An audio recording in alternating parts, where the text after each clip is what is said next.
Hello and welcome to the Avrum Rosensweig Show. Welcome to one of the internet's best podcasts, where we dive deep into the lives of the extraordinary and fascinating people who leave an indelible mark on our world. Join us as we explore their captivating stories, remarkable achievements, and unique perspectives that shape history and inspire generations. Get ready to embark on a journey through the lives of inspiring people unlike any other.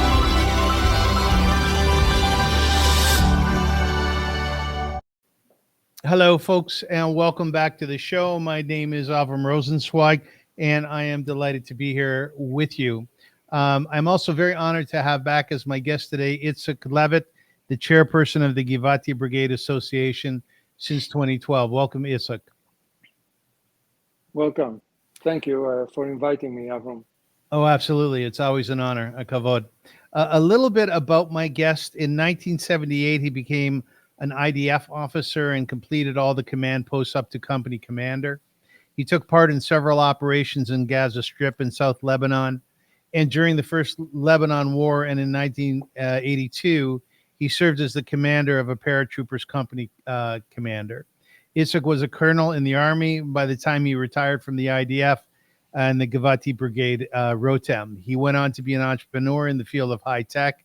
And today, Itzchak will clarify some of the issues surrounding the war with Iran, Operation Rising Lion, and many aspects of how Israel is responding to the situation. So once again, welcome to my guest. I would like to dedicate this show to Maria Peshkarova, who died in one of the attacks on her apartment in Bat Yam. She was 30 years old. She was a Ukrainian national and the mother of a 7-year-old Nastia Borik, who came to Israel for cancer treatment and was also killed along with her grandmother and 2 cousins. Maria has been missing since the missile strike and was presumed dead along with her 4 other family members. God bless her soul. You know, Itzchak, I want to begin. I know that you're a very good Jew, and Torah and mitzvot are important to you. I don't know if you know this, but before our interview, when I was doing some research, I came across a very interesting thing. We are doing this interview today, Thursday, June 19th, and that is the 23rd of Sivan, the day that King Achashverosh accepted Esther's request, allowing all Jews to defend themselves against their enemies. This marked the beginning of the miraculous turnaround of Purim, and on this very same day in our generation, we once again see heaven turning in favor of Israel. Did you know that?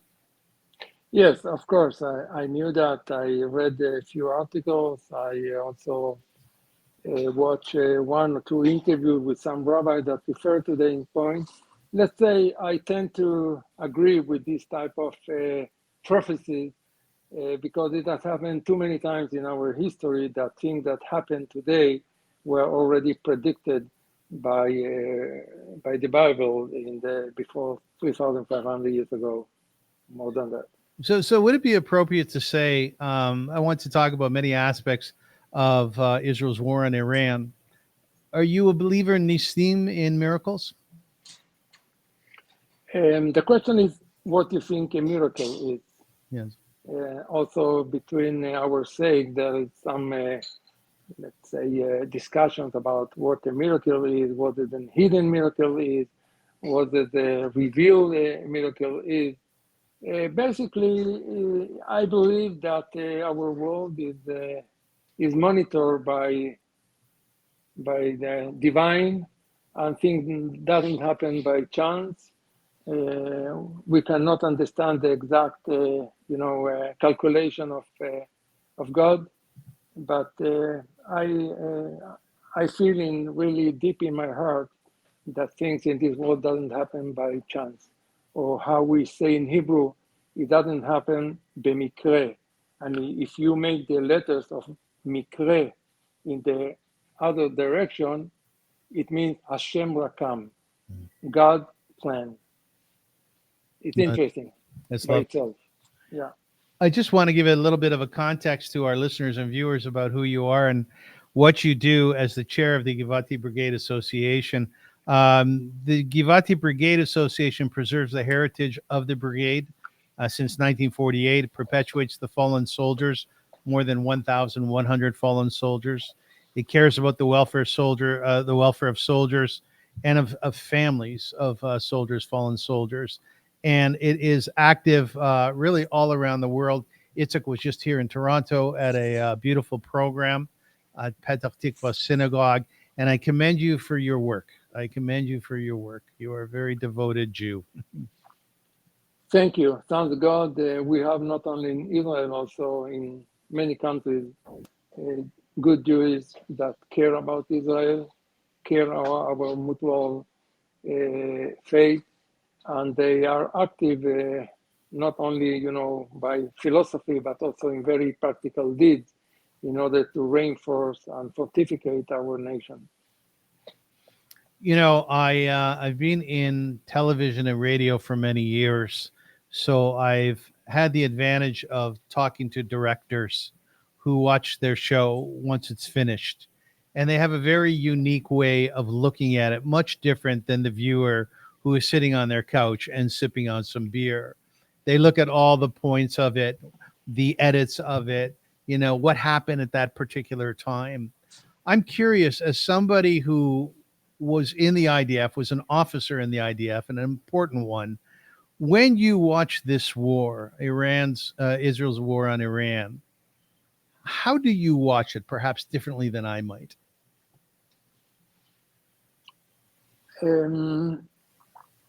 Our Prime Minister Netanyahu, before 40 years ago, I remember I read before 15 or 20 years ago a book in which he predicted that maybe 2-3 years after the revolution in Iran, that Iran will become the main threat against Israel over the years, and indeed that happened. I follow Netanyahu. I estimate highly his point of view. I think he has a very strong perspective, historical perspective, and I really, in some way, look at the reality in the way that he looks. He doesn't deny the history of Israel.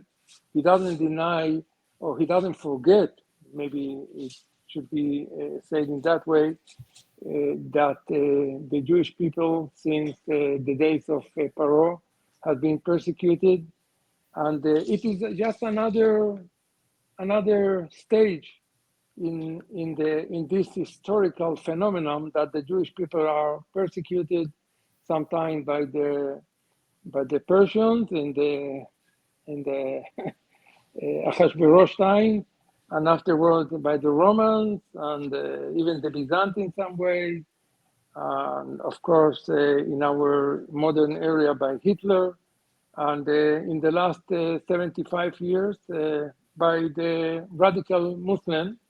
So it's just another stage in our history, and the most impressive, I think, that it is the miracle that in spite of the fact that we have been the most persecuted nation in the history, we became one of the strongest nations in the world in any term, in any scale. So that's the way I look at the reality. I think that Israel is from one hand a miracle. From the outside, it might look like a mystery. And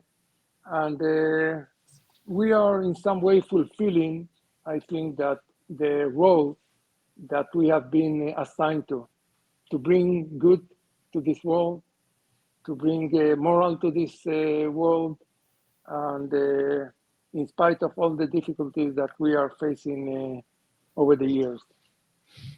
I was talking to Rabbi Gamora yesterday, whom you know. We actually did an interview together, the three of us. And he was telling me about his mother, who lives in Israel.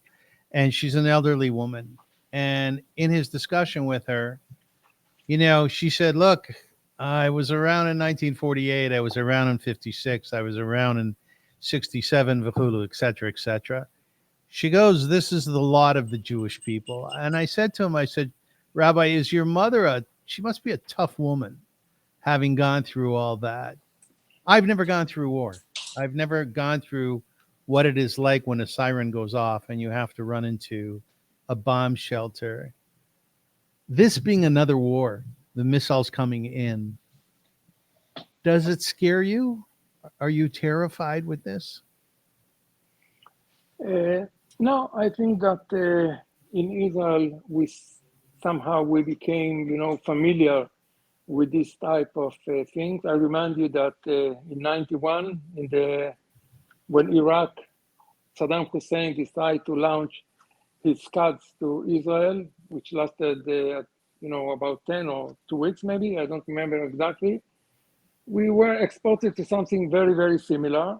By then, the president of the US asked Shamir, which was by then the prime minister of Israel, not to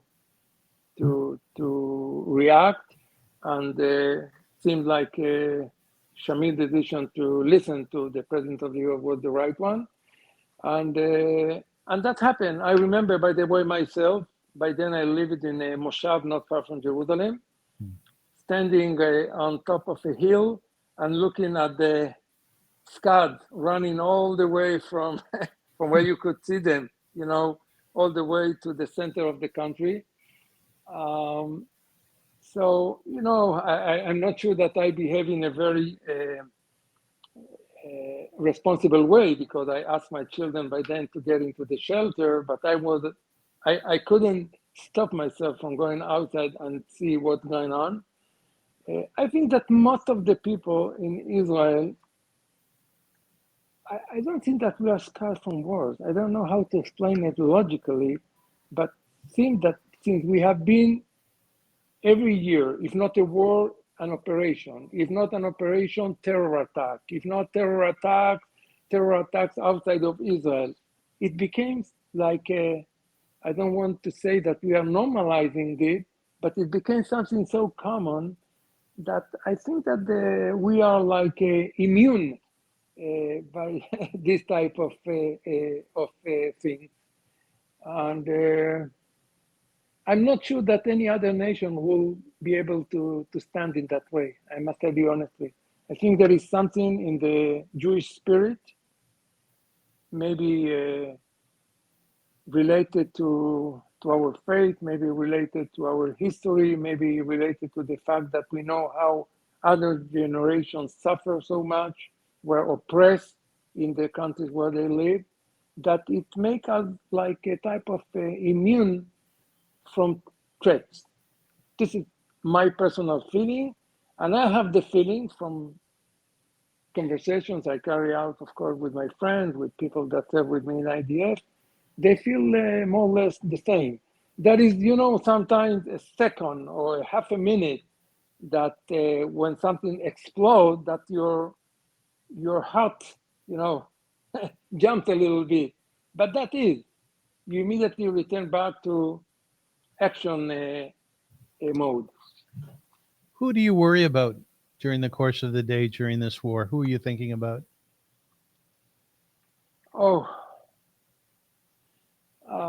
The first thought that came to my life is about people that they don't have the abilities to enter into a shelter because they are too old, or nobody's caring about them, about maybe Holocaust survivors, people that are 90, 95 years old, and they have to be exposed again to this type of threat, which probably they didn't believe in their life, that there will be like a new existential threat against the Jewish people. So this is the type of people, children, the elderly. This is mostly, of course, my family, no doubt about that. But the same flash that comes to my mind when you ask me this question is really about this type of people that not necessarily have the ability to escape or to protect themselves when that happens. Itzchak, the foreign minister Gideon Saar pointed out recently that Tehran has been funding and arming terror proxies and directing them to attack Israel for decades already. Bibi Netanyahu said that Iran's nuclear program was about to create 9 nuclear bombs. Some people have adjusted that number. that would threaten the very existence of Israel. Rafael Grossi, the head of the UN's nuclear weapons watchdog, the International Atomic Energy Agency, he warned a few weeks ago that they're not far off from creating a nuclear bomb, and by extension, threatening the existence of Israel. The timing of this war, the beginning of it, was very precise. It's almost as though Bibi waited as long as he possibly could. Tell us about the timing of the war.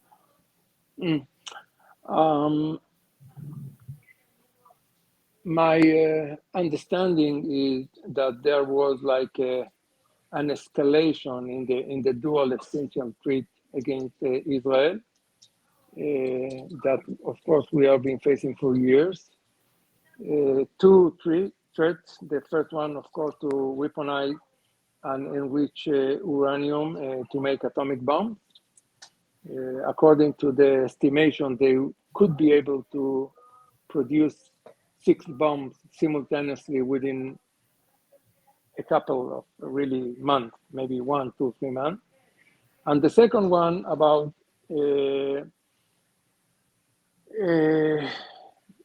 to increase their ballistic missile project that in fact is working every day. They managed to launch against that. And I think that the combination of these two threats against Israel that reached like the peak, or almost the peak, were the point where Netanyahu decided to attack and to do what needs to be done. I would say in some way maybe it was the last minute. And we did that in order to really save ourselves. But in some way, it's not only to save ourselves, I think it is to save the humanity in total. Because the threat from this evil regime is not only against Israel. Israel is only one, from their point of view, Israel is the proxy of the US in the Middle East. So we are named by the Iranian the small evil, and America, or Satan, and America is the big Satan. So at the end of the way, their plan in a global view was really to destroy all the Western world because it contradicts their values, okay? Their death values. From the intelligence that Israel had, it was completely clear that Iran was working on a secret plan, okay? They were trying to hide everything and to mislead all the inspectors that came to Iran in order to check what's going on. They managed to do it. By the way, they are very, very, how you say, Armumi in English, cunning, maybe? Cunning? Yeah.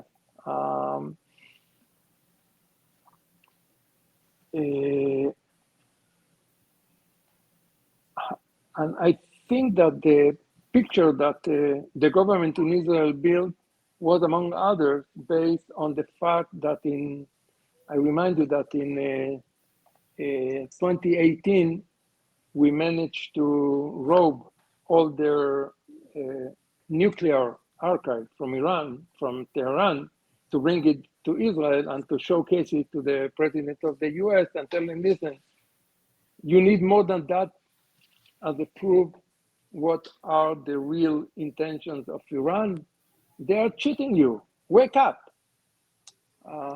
So I think that in some way, we needed a lot of passion in order to, in some way, ensure that America and Europe will absorb the fact that all this type of negotiation is a bullshit.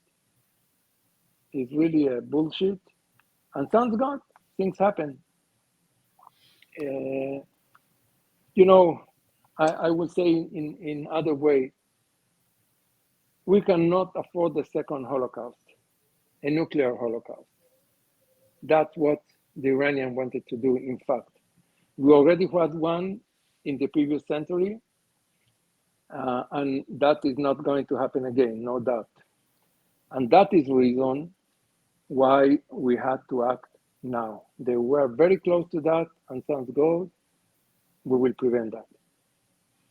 On Friday morning, we all woke up to the beginning of this war, and I don't know if this is the proper word either, but it was magnificent to see how the IDF, together with the Mossad, the Israeli Air Force, operated.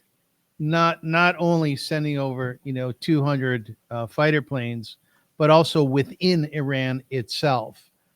And the reports that came out in the first few hours of the war were that the key leadership within Iran had been killed, had been eradicated.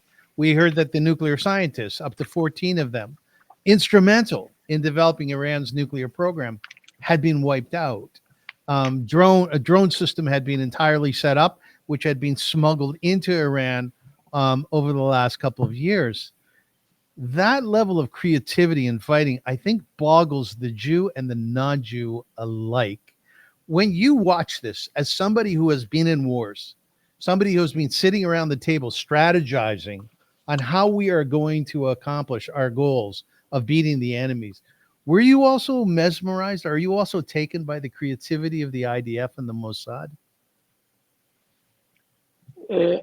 I'm not surprised. I'm surprised only in the way that the specific things that were done, but I'm not surprised about the creativity, about the thinking out of the box, because I think it is very natural characteristics of the Jewish people.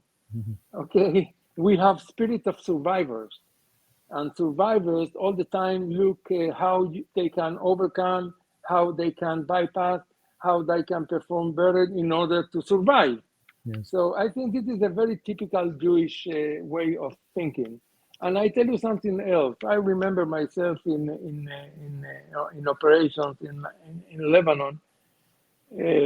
When you do an operation, and I'm trying to do some type of extrapolation, you think of so many scenarios that you really leave a very small room for surprises. And I think that the planning of this attack in Iran was so meticulously planned that we, I listened to the chief of staff and to the spokesman of IDF all the time repeating one sentence: we are working in a very systematic way according to the original plan. And I think that's true. Things were planned so well. The scenarios that were considered were, really the worst case, really the best case, and all the case in between. So this war was planned in a way that for almost any scenario that could happen, we have already a solution or a way to act according to the development. I'm just curious. I just want to take that question a little bit further. When we here in Canada, when we heard about the beepers going off in Lebanon, the Hezbollah, we looked at the sky and we said, oh my God, this is unbelievable. It was just so incredible to watch, as I said, the creativity of the Israelis, of the Jewish people, of the IDF and the Mossad. When you heard such things, or the assassination of key leadership, what was your immediate response? First of all, satisfaction. Okay. Yes. That we managed to do that. But again, I think that we have so brilliant brains here. The young generation that grew up here in Israel, that are serving in the best intelligence unit of IDF. The new generation that is serving in the elite combating unit of IDF, our pilots, and all this type of unique units. It's really maybe I would tell it another way, how it happened that Israel became the startup nation. Mhm. Small country, 8 million people, 8.5 million people, excluding the 1.5 Arabs that live here. Let's say 10 million, okay? Which is 0.001 of the worldwide population. Performing so well. In 75, 76 years, we managed to build an incredible, innovative country. So I'm from one hand very proud, and from the other side, I feel that I understand how that happened.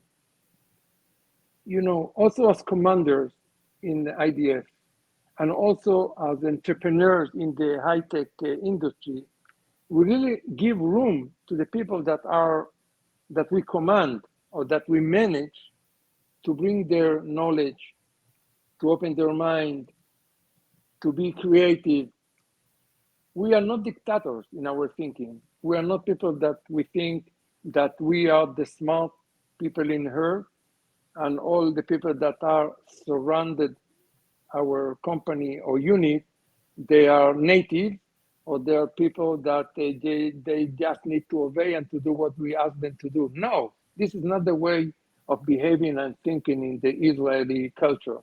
So when you are open and you help others to open their mind, you get good results. Very simple. When you and I talked last on the show, was a young man who I think was about 19 or 20 years old, and he was a sniper in Gaza with the Givati Brigade. And I was curious then, and I'm curious now that you're speaking about the young men and the young women who fight in the IDF, how you give them room to grow, how you recognize their smarts, their brilliance. As a father, are you a Zaidi as well? If I am what? A Zaidi, a grandfather, Saba. Ah, yes, I am a grandfather. Yeah. So as a father and a Saba, when you deal, or when a commander deals with young men like that, who are sitting on top of a roof in Gaza, as the Givati Brigade is today, are they men equivalent to you? Are they young children being sent off to a very dangerous place? What's your connection to the soldier? Oh,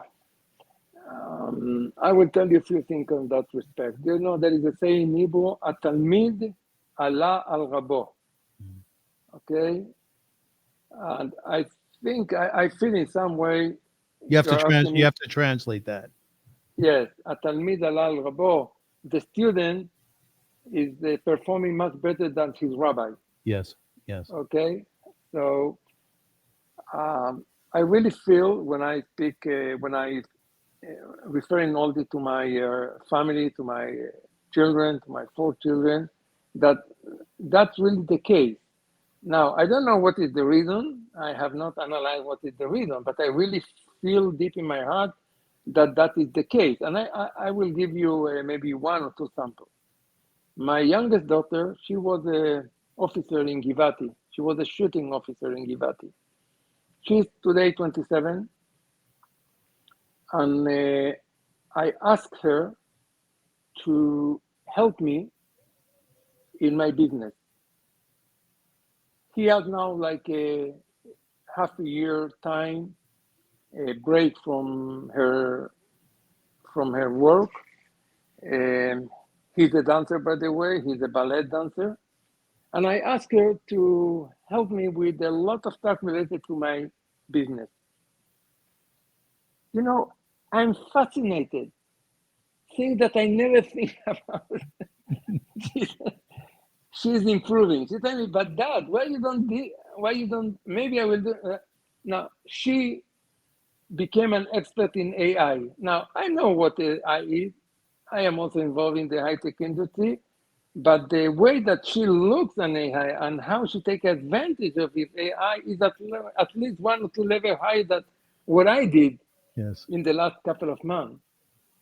And I think that if I can make an extrapolation to the new generation in general, to our fighter, the one that is in the roof in Gaza, a sniper that is, need to do.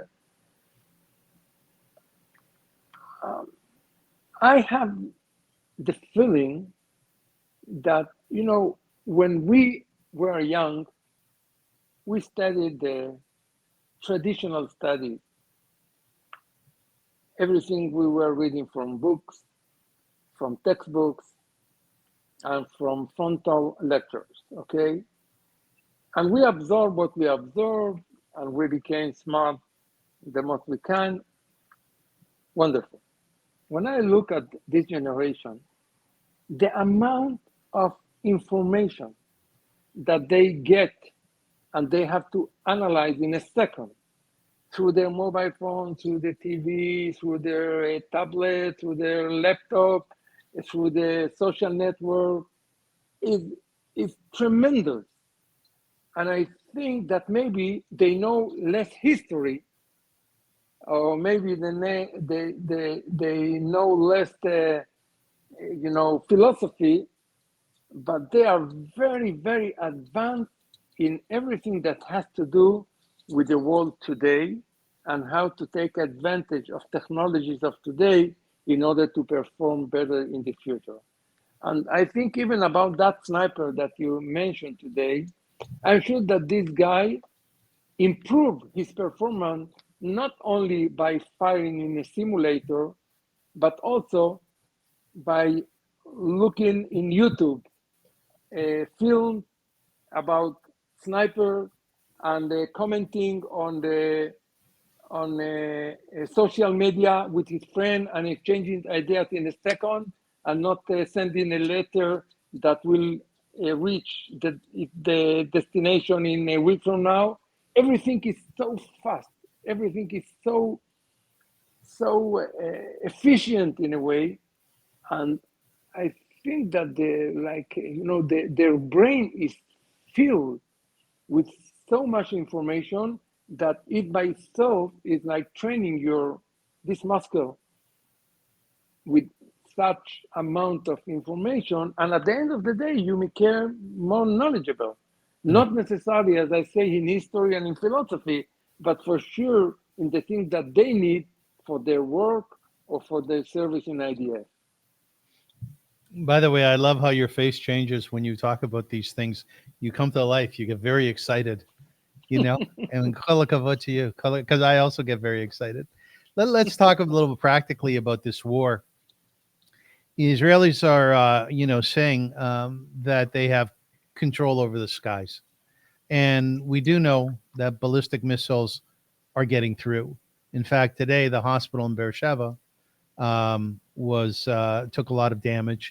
Many people were injured. And also drones are managing to cause some destruction within Israel itself.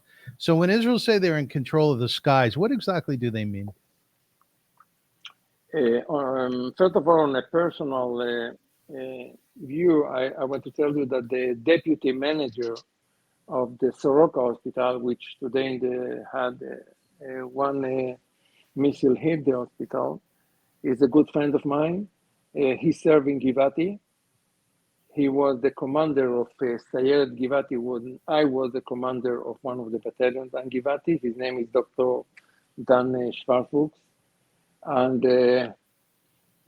when the first thing I did this morning when I wake up and listened to the news was to give him a call and to send him also a message in order to reinforce him. I must tell you that this hospital in particular is an hospital that performed in an incredible way, thanks to the very dedicated staff. I don't know if you remember, but on October 7th, thousands, let's say within a couple of days, they need to treat thousands of people from Nova, from the kibbutzim, from all the surrounders. And this hospital in particular managed to perform that they deserve a Nobel Prize. I'll tell you it with all the modesty for them. I know how well they perform. But back to your point, as you probably are tracking in the news, during the last week, hundreds of ballistic missiles have been fired over our cities, and some buildings slammed through children, sleeping in their beds, killing men, women, elderly, really horrible stuff. But what is going on right now is thanks to the ongoing operation and our hits against the launchers, their capabilities to launch more and more or in the same scale they did at the beginning is decreasing day by day. And I am sure that the necessary action will continue and bring it hopefully down to almost zero. It's just a question of days. According to the statistic right now, out of almost 400 launchers they have, 200 were already destroyed. And I believe that that will continue. Wait a second, a cat here is bothering me. Sorry, I don't like cats.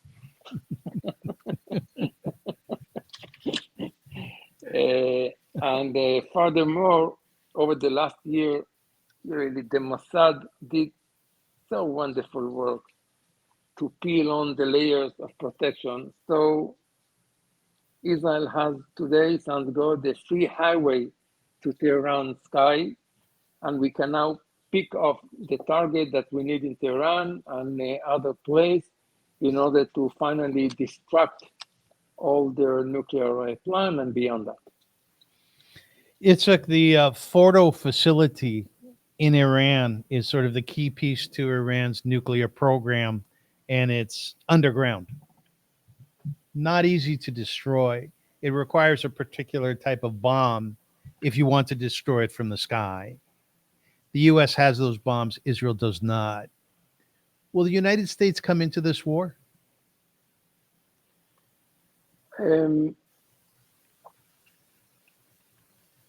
Of course, I hope that yes.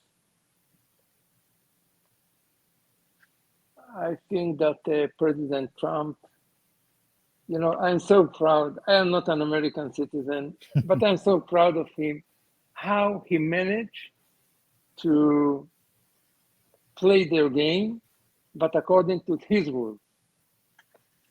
Okay, and I'm sure that the quantity of disinformation they are getting from the Pentagon, from the White House, and directly from the President Trump is confusing them in a way that they really don't know what's going to happen. Now, my personal hope is that America will enter into this war because it's important for the world. If we will manage to make this evil tyrant regime collapse, it is almost like bringing Geulah to the world. I think that you can easily compare the Nazis to Islamo-Nazi regime in Tehran. Their president repeat every day in any interview that he's going to destroy Israel. He's going to kill the Jewish people. So, okay, so it's something that they don't obscure like the Nazis did, that they tried to obscure all the atrocities that they did, as you know. And in that context, I think that the Hamas were worse than the Nazis because they didn't not that they didn't hide, they were proud of what they are doing.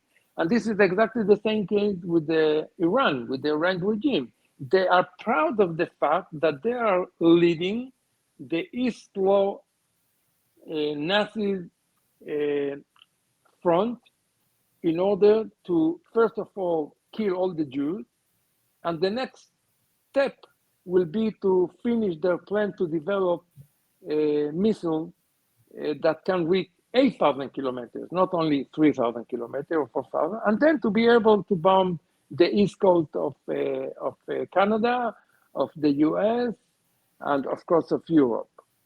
This is their plan. You know, I sometimes don't understand people. They don't understand that when a radical Muslim says something like that, he's serious about that. Mhm. He's not a threat. It's not a joke. It's not something that they say in their words and they don't plan to. They exactly mean that. Exactly as Hamas over the 2 or 3 years before the 7th October, they said all the time that's what they're going to do. And don't want to enter into now what happened to us in the 7th of October because it's an issue by itself. But you just need to open your ears, to listen what they say, and to take the right decisions and conclusions and decisions. What to do with that? Tell me something. What happened on October 7th? Our amazing Mossad is doing a brilliant job in Iran. What happened? You know, we cannot blame the Mossad because after all, the one that was in charge of gathering the information, analyzing the information, and bringing the report to the government was the Shabak, which is like the Israeli CIA. Okay, it's Mossad is like a parallel FBI. No, It's the other way around, right? so yeah, exactly, Yeah. the opposite. Yeah, but you understand. So it's not a fault of the Mossad. But what happened? I will leave it for the historian people to come. Basically,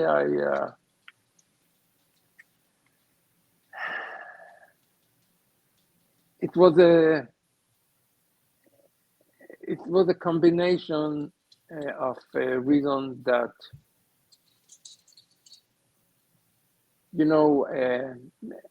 It's not easy to say in a few words, but once you build a concept, and the concept by then was that Hamas is the third, each time new facts come into reality, because you build this concept, in some way you take the facts and make them to be aligned with the concept.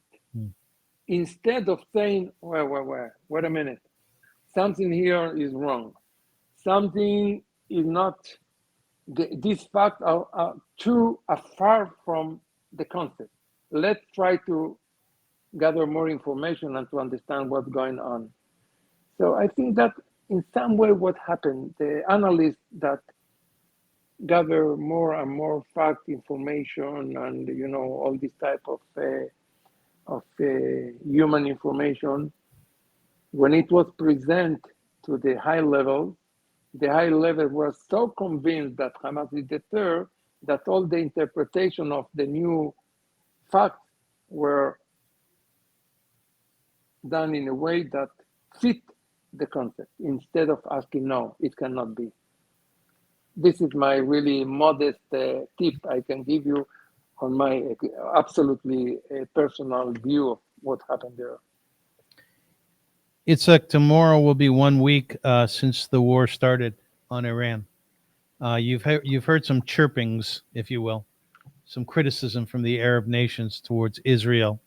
You know, Russia has chimed in, and so has China.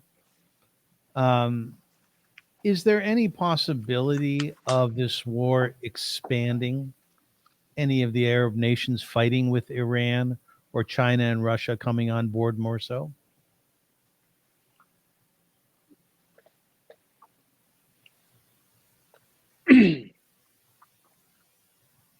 I want to hope that Russia and China will understand that it doesn't work to develop this war and make it a third world war. I want to hope that they understand that.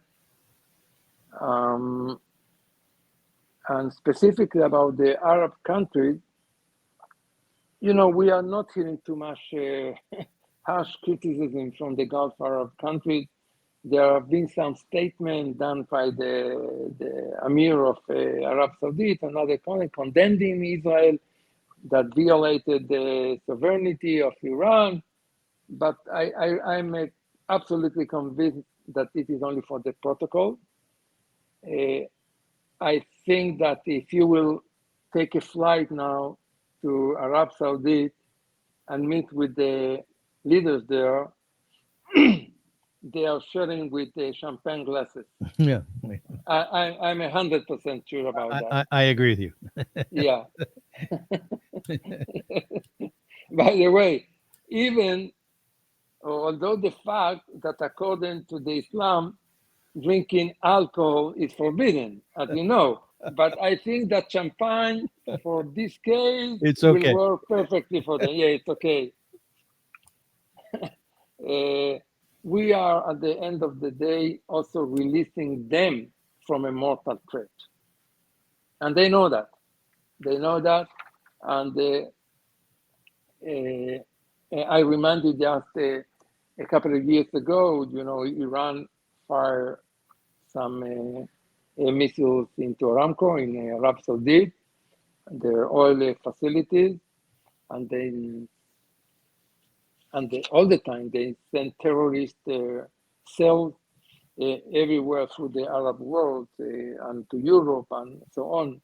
So I really hope that the end of this war would lead to an expansion of the Avrum Accord with the Arab states that understand that they can only benefit from the normalization with Israel. It's based on your experience. How long can the IDF maintain operational readiness? How much what? Sorry? How long can this war go on so that Israel is okay, that they can maintain a readiness and fight back with strength?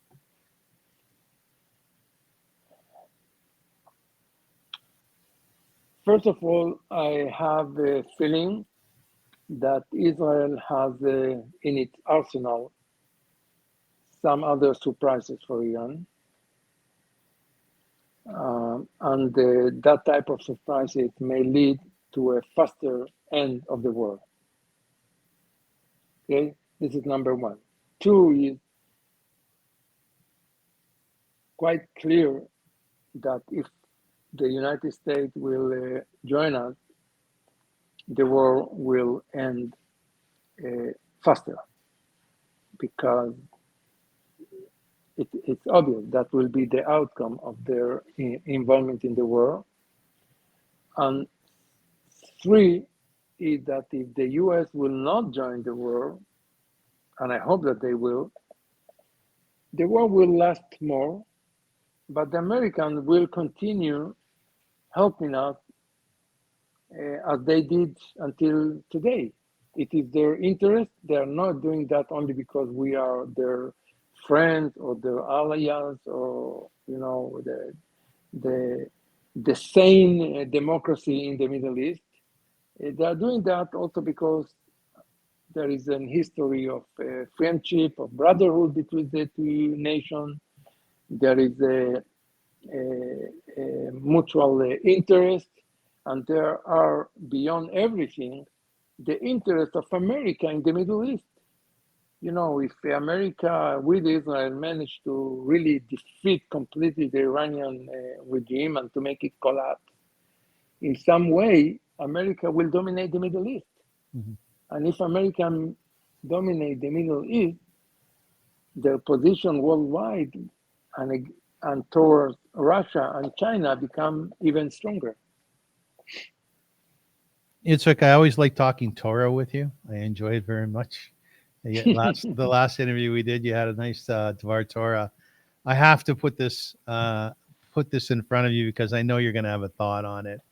The spies working in Iran, the Israeli spies, are a key piece to, God willing, our victory over the Iranian Shia regime.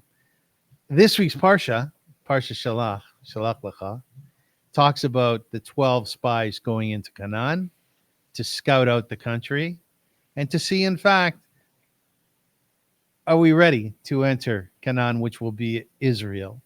And they came back with a report. 10 of them were negative, 2 of them were positive.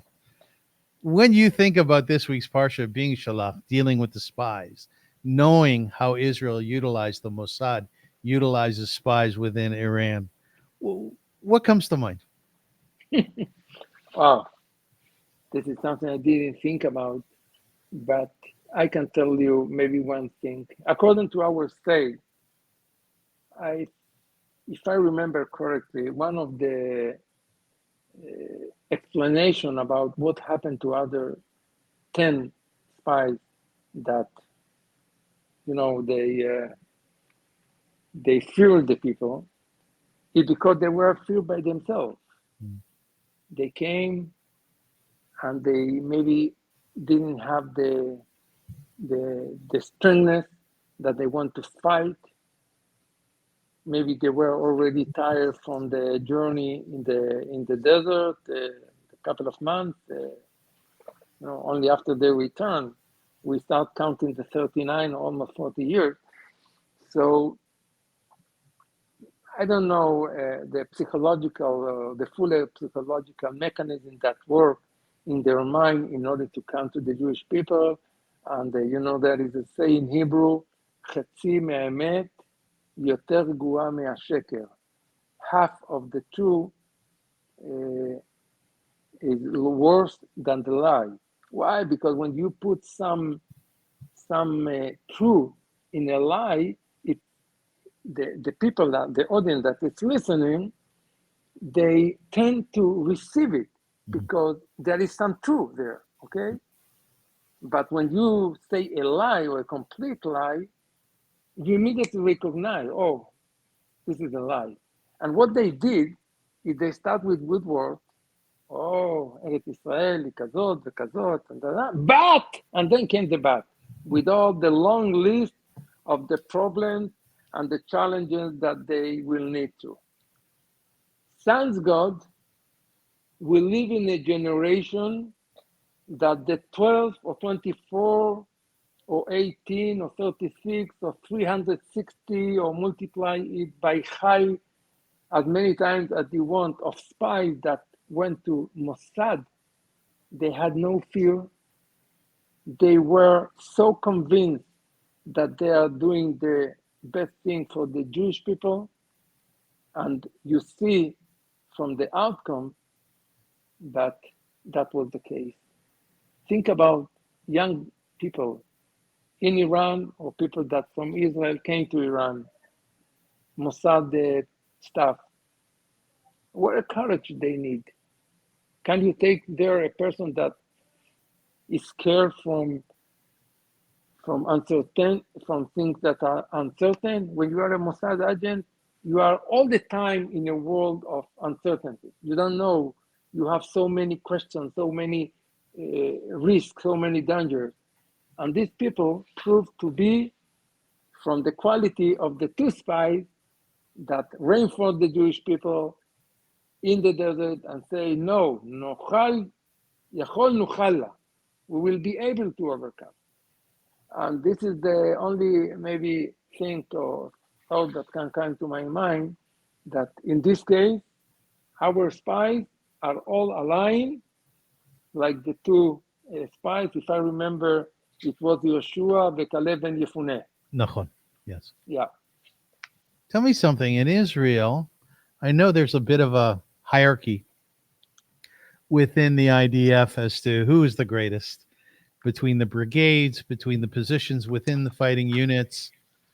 Airport, the Tayasim, the pilots, are considered to be giants in terms of what they do and who they are. How are spies looked at in the IDF? You mean the Mossad spies? Yeah, how do you look at them? They must be magnificent people, no? First of all, I know some of them. I know. I was going to ask I that. have some. I was going to ask. Yeah. But those that I know are those that are already retired, because when they were, I didn't know. Okay. So I think it is a very positive point that a good friend of mine, that really we blood friends, after they retired from IDF when they were young people, I didn't know that they served in the Mossad. And only after 10, 15, 20 years later, after they retired, I know that. So it just shows how serious and how Responsible. responsible they are educated in the Mossad. And I think that for sure this is one of the reasons for the incredible achievement of the Mossad, which I think it's considered maybe the best organization of this type at the worldwide level. And it again came back to what? To the point that we started talking about the Jewish spirit, about thinking out of the box, about giving room to people to think in a different way and to come with their thought and their insight to things, to decisions, and so on and so on. And I think it's for sure part of the culture of the Mossad. And I'm not, let's say, I'm surprised about the details. Wow, the beeper, something incredible, really incredible. The pager. But I'm not surprised about the general approach, because I think that Mossad has proved since at least Eichmann in 61, 62, that it's really the best of a breed of the organization. Tell me something. Are you blown away by your life? I look If at I your am what? Yes. I look at your life and I watch you and I see what you've done, and we've talked a few times. I already had a few interviews. In my mind, and I think many of my viewers, you're a magnificent human being. No, I am a complete normal person. What you've done is unbelievable. No, I think that there are really so many people in Israel that are performing in their personal life and in their business life and in ideas well. I am really one out of so many, so many. You're not I just special. can't You're tell not you. special in Israel. No, I'm not special. Thank God, we have so many Israelis like me, and this is part of our success. Yes. I tell you, the only thing that I can think about my personality is that beyond all the things that I'm doing, I don't forget also to enjoy from life. Yes. And I just returned before 2 months ago. I was in Indonesia, and I went diving in Indonesia. Yes. With mantas of 8, 9 meters, something incredible in Bali, How was it? Oh, it was incredible. And in some way, I learned over the year, by the way, it was not always that way. Once upon a time, I was more dedicated to my duties or obligation in the business, in the Givati, and so on. In the last 2 years, I start thinking that I am already 68. 120 is not so far from now. Yes. So I have to take advantage of these years in order to realize some of my dreams, like diving in other countries and skiing in other countries, and so on. Is God an important part of your life? What is God, Rabboni Shalom. God? Yeah. Of course it is. I don't have to tell you that if you believe or not believe in God is not, according to my understanding, it's not a logical question. It's a feeling question. If you feel that, first of all, there is the divine that create this world, is on top of that, and things doesn't happen by chance. And I really try to, I don't try to understand God. I think it's useless. Yeah. It's a waste of time. You know, many people try to understand God. I think it's ridiculous. If you are a real believer in God, you should understand that your thinking or your logic has nothing to do with God logic. So how you can judge or how you can even have the chutzpah of trying to understand how God lead this world. So I feel really, I believe, I try to be a good person. I try to follow mitzvot. From time to time, I also fail. But sounds good, there is a tshuva concept, so I also made tshuva. Yeah. Sounds good. A Jewish is commanded to do tshuva, not only in Yom Kippur, but every day in his life. All the time, yes. Yes, all the time. So yes, I absolutely. And I tell you something. I'm very happy that all my children, although not all of them, let's say, keep strictly the rule, they are all of them believers in God. I'm very proud of that. And you know what? I remember last time when I introduced you, I didn't want to do it for this interview, but now that you're speaking about this, I think we should bring it up. You've been married to the same woman, you say, for what, 42 years? 44 already. What is she Yeah. like, Itzchak? What's your wife like? She's an amazing woman. Yeah, Really amazing woman. Wow. Yeah. She's her parents are Holocaust survivor, both of them. In my end, only my mother, but in her case, it's also her father and her mother. They passed away, and he grew up in an atmosphere of Holocaust, and it had some impact in her life. She has two main characteristics. One, she has an endless heart, all the time dealing with doing good deeds, helping this, helping that, these people, this family, and her emotional intelligence is beyond the sky, really. And yes, I had, in some way, I'm a lucky person to have my couple. And I will tell you something else if you ask that question. My name is Itzchak. My wife's name is Rivka. But it's not only about that. We married in Parashat Toldot. Yeah. That tell the story of Itzchak and Rivka. And if you tell me, okay, you pick up the date for that parasha, absolutely no.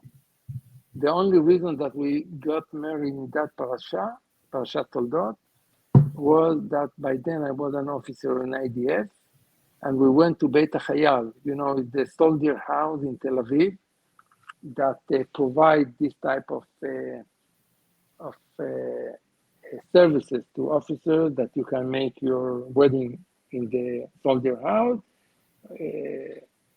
with a very low cost. And when we went there, in order to book the date, the guy in the reception started looking for a date that is open. Yeah. And then it was the 28th of November, 81.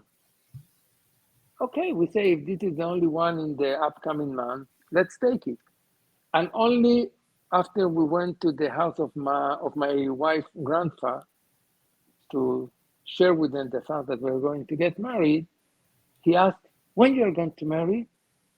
And then we tell him November 28th. And then he says, why? The Hebrew day, and then we start looking Kafchet Bechashvan, Parashat Toldot. So that was the case. Tell me something. In conclusion, do you understand why your wife loves you so much? You talked with her before?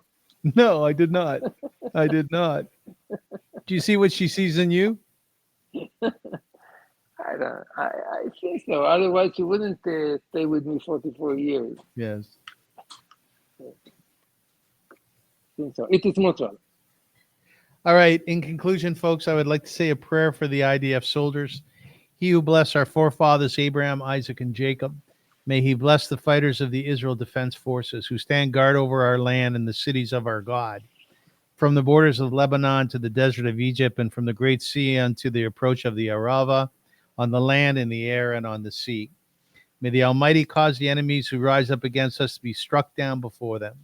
May the Holy One, blessed be he, preserve and rescue our fighters from every trouble and distress and from every plague and illness, and may he send blessings and success in their every endeavor.